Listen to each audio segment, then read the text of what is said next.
All right, welcome back. We continue live right here at Pittsburgh CW. Bob Pompeani and Paul Zeise with you. We have tweets available if you would like to tweet us at KDPomp, at Paul Zeise.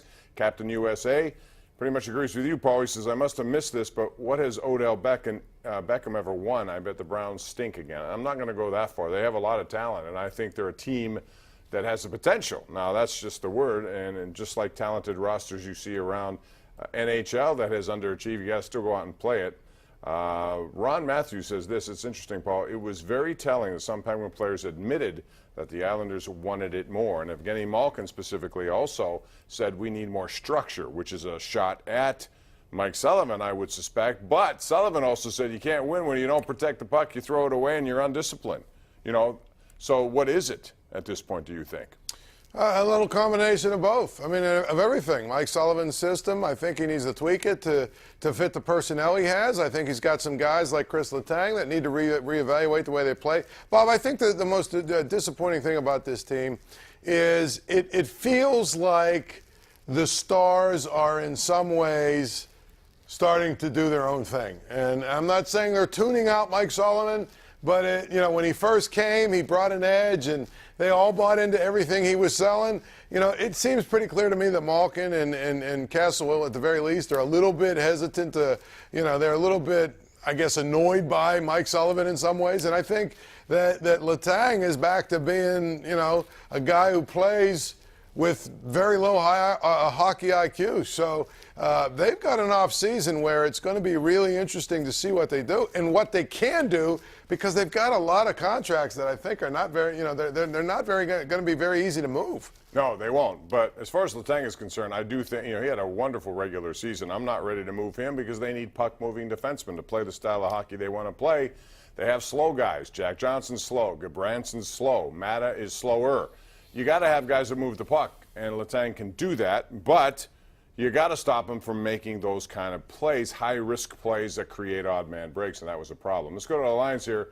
We'll begin with line 3. That's John in White Oak. What's up, John? How are you?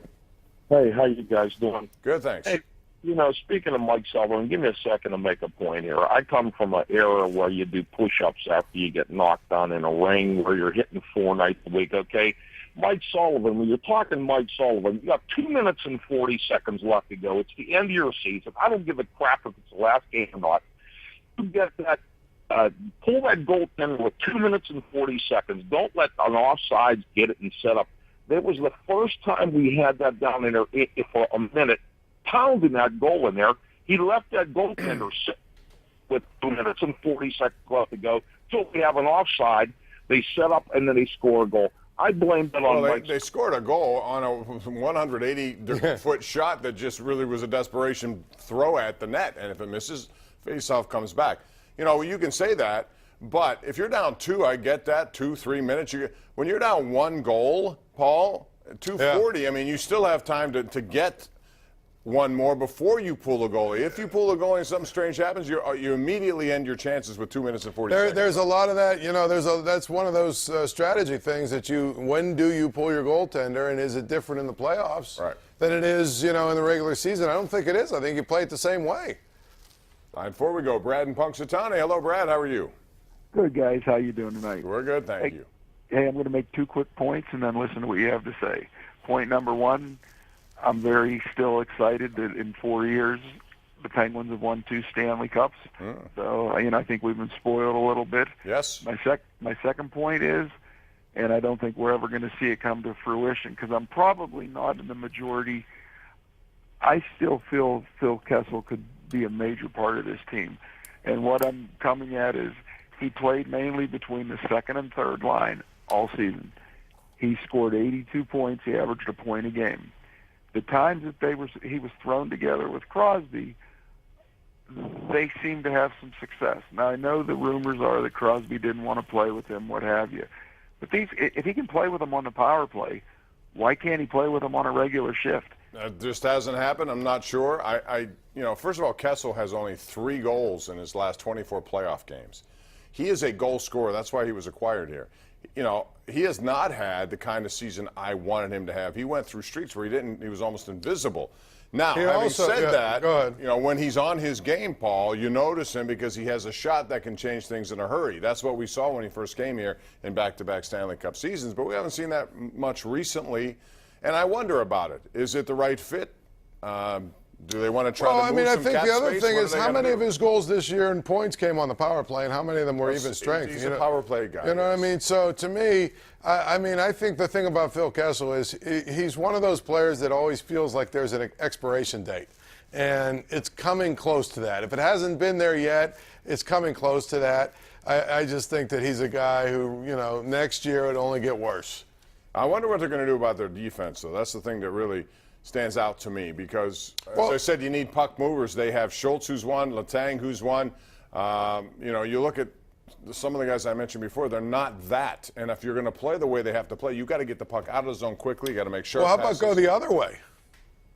Get rid of your puck movers and bring guys in or just stay-at-home guys and change your system. You got to change your system. I mean, that's something I don't think Mike Sullivan. He doesn't want to believes in. do that, but I'm just saying it's almost to the point where he's got more guys that fit that way than, you know, the puck movers that he's looking for, if you think about it. Yeah, but I still don't think I want to do it that way. I think they got to find guys. I wouldn't either, but my point is he's got to figure out a way to tweak what he wants to do to fit what he has. By the way, the Pirates won a game. We should talk about that. A back-to-back 10-inning wins in Detroit. Boy, Detroit is bad. If you saw the crowd there tonight, it was the smallest, I think, in Major League Baseball this year. It was a drizzly night, but still, the Tigers stink. And the Pirates took advantage of that as they win in 10 innings. Bullpen goes 4 scoreless. And Colin Moran gets a game-winning ace. So they're 10-6, and the starting pitching, once again, outstanding. Here's the thing about the Pirates that are always amazing to me. Every time they show a pulse, their fan base comes out of the woodwork and predicts great things. They're going to go to the World Series. They're going to do this, and everybody was wrong. 16 games. Can we just enjoy the 16 games and say they've pitched well and everything else has gone well? I mean, well, what hasn't gone well, still, their defense could have cost them the game tonight. Jason Martin in left field made it. He has Miggy Cabrera at third base. Sack fly, throws in plenty of time, was way off the line, and Cervelli couldn't apply the tag. So he scores. That shouldn't have happened. And then the very next play is that John Hicks drops one in front of him because he goes back, comes in, and that's, again, Williams gets charged with these runs, but I don't know that they were that earned. Let's go out to Josiah in San Antonio. Hey, Josiah, what's up? Hey, how you doing, Bob and Paul? Good, thank you. Just 2 quick points. One, hockey, I don't know about you guys, but I'm pretty fired up. The shocking series to me was when Columbus upset the Lightning, and nobody's seen that coming. My question is, with the rest of the teams left, I think the Bruins have the best chance. They had a problem in Game 3 with moving Pastrnak. They collapsed on him, and they were saying maybe moving him to the second or third line.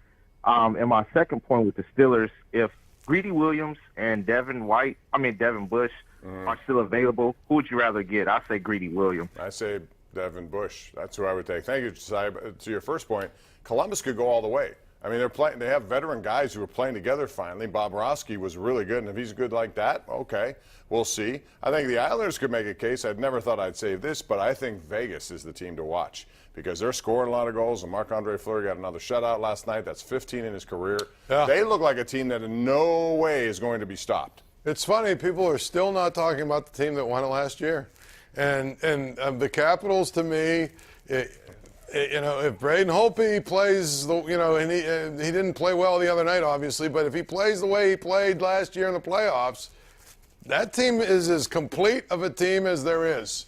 And the other part about a little different, I think, than maybe Penguins and Tampa is that team is not stubborn. They will find different ways to play to win games, and they're not going to. If they play the Islanders, they're not going to try and just say, well, we're going to do what we do, and you know what I'm saying. Easier said than done. Well, I will say this about them: they got spanked the other night by Carolina, outshot them 45-14. Right. And Carolina's a team to watch out. They're quick. All these teams we're talking about are very quick. We got to take a break. We'll do it. Come back with more of your calls right here. This is the Ireland Contracting Nightly Sports Call, Pittsburgh CW.